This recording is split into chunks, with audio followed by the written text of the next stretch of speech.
फैसल साहब, Donald Trump का ये कहना, ओके हम फैसल साहब से मज़ीद भी बात करेंगे, बट मेरी बार बार सुई वहीं अटकी हुई है सादिया कि आप दुनिया के ताकतवर सदर होके किसी मुल्क के एजिटेटर्स को ये कह रहे हैं कि हेल्प इज़ ऑन इट्स वे। पहली बात, ये बात उन्होंने उस वक्त की है जब परसों उन्होंने गुफ्तगू फरमाई कि बहुत सारे ईरानी लीडर जो हैं वो समझौते के लिए तैयार हैं, बात करने के लिए तैयार हैं, और आज वो फरमा रहे हैं कि जनाब कीप प्रोटेस्टिंग। ये देख लीजिए आप, ये डोनाल्ड ट्रंप का ट्वीट भी है, उन्होंने अपनी वेबसाइट पे भी इसको किया है कि इरानियन पैट्रियट्स कीप प्रोटेस्टिंग।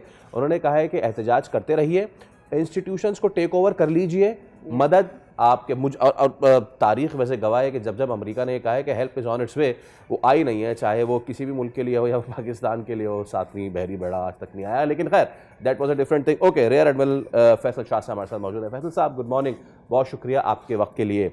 जब अमरीकी सदर ये कहते हैं हेल्प इज़ ऑन इट्स वे, जब अमरीकी सदर कहते हैं कीप प्रोटेस्टिंग, वो किस तरफ इशारा कर रहे हैं? हम क्या समझें? कोई बड़ी जंग का खतरा है? क्योंकि ईरान की तरफ से तो उनके जो आर्मी चीफ है वो सीधा सीधा कह रहे हैं कि पिछली जो जंग हुई थी इसराइल के साथ, उससे ज़्यादा तैयार हैं हम।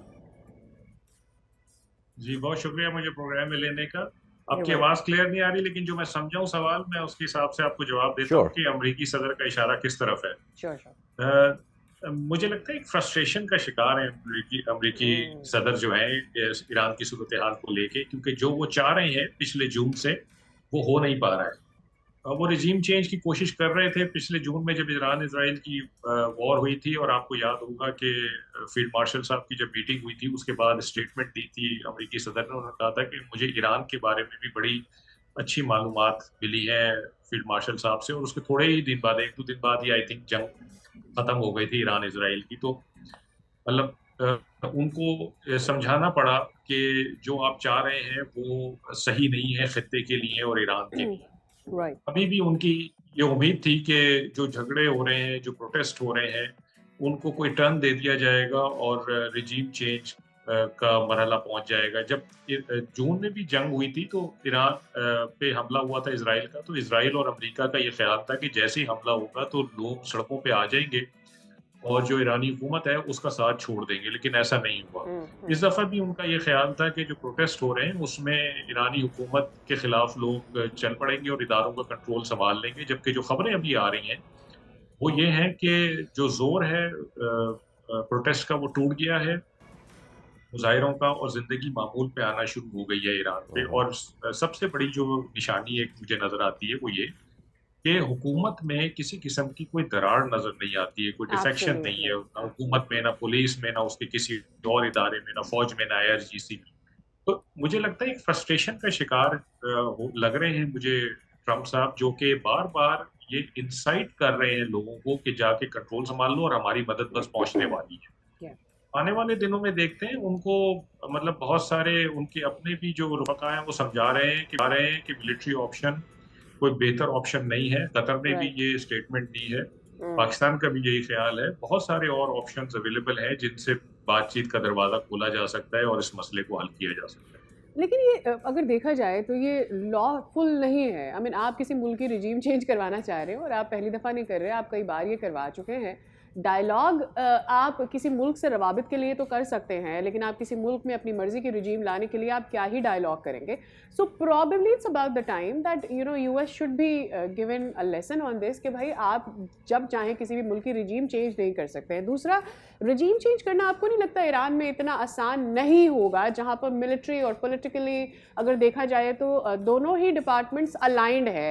वेनेजुएला में ऐसा नहीं था, दीगर मुल्कों में ऐसा नहीं हुआ, दैट इज़ वाई उनकी इंटरवेंशन रही है। यहाँ पर it is not going to be easy for US। आपकी जो दूसरी ऑब्जर्वेशन है वो बहुत स्पॉट ऑन है, बहुत क्लियर है और करेक्ट है कि ईरान में ये रिजीम चेंज का जो मामला है ये इतना आसान काम नहीं है। जो थियोक्रेटिक सिस्टम है वहाँ पे, वो उसकी जो जड़ें हैं वो बहुत नीचे तक गई हुई हैं, और उसको चेंज करना, उसको रिमूव करना, उसको तब्दील करना किसी और सिस्टम से, ये कोई आसान काम नहीं। तो प्रॉब्ली उनका ख्याल ये है कि हम खामेनेई साहब को अगर रिमूव कर दें तो रिजीम चेंज हो जाएगी और फिर हम अपने मर्जी का बंदा यहाँ पे ले आएंगे। लेकिन खामनेई साहब के अकेले रिमूव होने से रिजीम चेंज नहीं होगा। उसका एक पूरा इंफ्रास्ट्रक्चर है जो कि डाउन टू, जैसे हमारी तहसील लेवल होती है, उस तहसील लेवल तक गया हुआ है। तो उसको वहां से उखाड़ फेंकना और तब्दील करना ना मेरा नहीं ख्याल कि it is feasible option. Okay Faisal तो साहब, आपका पहला सवाल है, जी प्लीज प्लीज एक मिनट, जो आपका पहला सवाल है कि यूएस को ये समझाना चाहिए कि वो ये काम गलत कर रहे हैं। देखें, आप दुनिया की हिस्ट्री उठा लीजिए, जो भी सुपर पावर होता है अपने वक्त का, उसके लिए इंटरनेशनल सिस्टम, इंटरनेशनल लॉ, ये उसके अपने लिए कोई मायने नहीं रखते। उसकी नजर में ये सब चीजें दूसरों के लिए होती हैं। तो हर आने वाला सुपर पावर जो होता है वो यही काम करता है जो इस वक्त यूएस कर रहा है। तो हमें इसको इसी तरह से, इसी नजर से देखना चाहिए, और जो अपना इंटरेस्ट हम इसमें पूरा कर सकते हैं वो हमें पूरा करने की कोशिश करनी चाहिए। समझा सकते हैं, समझाने की जरूर गुंजाइश है, और उनके अपने भी रुफका आप देखें कि समझा रहे हैं वाइस प्रेसिडेंट समय जी, लेकिन अगर उनको नहीं समझ आएगी तो कोई उनको रोक नहीं सकता। फैसल साहब, जस्ट वन लास्ट थिंग, क्या ट्रंप अपने जो घर उनका ऑर्डर में नहीं है उसको छुपाने के लिए सारी हरकतें कर रहे हैं? अपने पिछले एस्टीम्ड गेस्ट से मैंने एप्स्टीन फाइल के जिक्र किया था, आपसे मैं जिक्र करता हूं जो आइस वाले मामला इस वक्त चल रहे हैं, from North Carolina, Fort Bragg, California, Portland, obviously Pennsylvania, हर जगह एहतजाज। अमेरिका में, हम तो ईरान के एहतजाज की बात कर रहे हैं, अमेरिका में खुद अंदर खाने एहतजाज हो रहा है। तो क्या ट्रंप इस सब कुछ छुपाने के लिए भी ये कर रहा है? हाँ, एक कोशिश ये भी उनकी हो सकती है कि वो दुनिया को ये बताना चाहते हैं और अमेरिकियों को कि जी बाकी सब कुछ ठीक है, ये छोटी मोटी चीजें हैं, हर मुल्क में होती हैं, लेकिन हमारे जो एम्बिशंस हैं वो तो ग्लोबल लेवल के हैं। हम तो यूनिवर्सल चीजों को देख रहे हैं, और हम अपनी जो हुक्मरानी है सुपर पावर वो हम रीस्टैब्लिश कर रहे हैं खित्ते में भी और खित्ते के बाहर।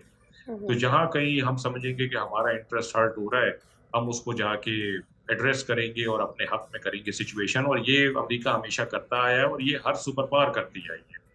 लेकिन जो भी सुपर पावर होती है उसका वाहिद ऑब्जेक्टिव ये होता है कि वो सुपर पावर रहे। तो जहाँ कहीं वो पोटेंशियल चैलेंजर देखते हैं, जहाँ कहीं वो देखते हैं कि उनको किसी ने ललकारा है, उस रीजन में जाते हैं और जाके वहां पे डिस्टेबलाइज कर देते हैं उस रीजन को। तो यही अमेरिका करता आया, यही सारी सुपर पावर करती आई है। अब वो ये अपने सुपर पावर होने के खुमार में कर रहे हैं, अपने जो अंदरूनी खलफशार है उसको छुपाने के लिए कर रहे हैं। ये सब फैक्टर्स उसमें शामिल हैं, लेकिन ये अमेरिका मुझे लगता है कि आने वाले दिनों में यही काम करता रहेगा। ठीक है, बहुत शुक्रिया फैसल साहब, it was wonderful and very insightful. यही उम्मीद कर सकते हैं कि हालात बेहतर हो सके ईरान के लिए, और सबसे ज़्यादा रीजन के लिए ये बहुत इंपॉर्टेंट है कि यहाँ की सूरत हाल ऐसी ना हो जिससे इकोनॉमिकल ग्लिच किसी भी मुल्क के लिए, खासतौर पर इस रीजन के लिए रहे। सब्सक्राइब करें और बेल दबाएं ताकि कोई खबर रह न जाए।